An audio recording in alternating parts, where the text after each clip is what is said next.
Wooden floors are usually very hard wearing and not easily damaged. But if something should happen with a board, it doesn't mean you have to replace the whole floor. A board can easily be replaced in a few steps. However, this is only possible if you have a few boards left over or if you can still find them at your HARO dealer. The first step is to remove the damaged element, of course. For this, you first have to drill a hole in each corner of the board. A 15mm drill is perfect for the job.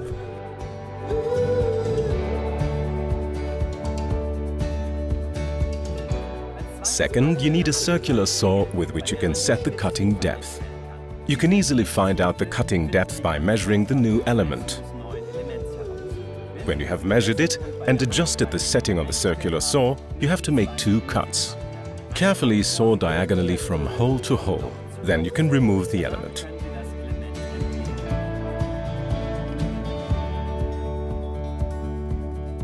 The board will still be locked on the long and short sides. Depending on the system, they might have to be unlocked very carefully.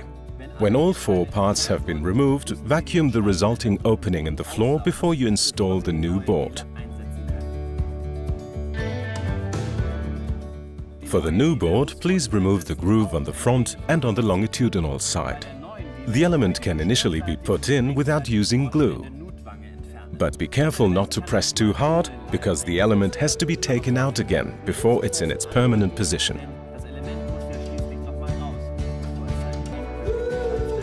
If the element fits perfectly, apply the glue evenly on all 4 sides.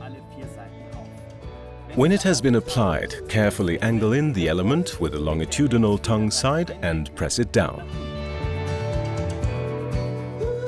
Remove any excess glue immediately and weigh down the element until the glue has set.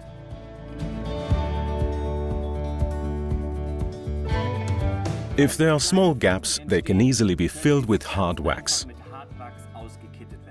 Now there are no flaws to be seen, and that's about it.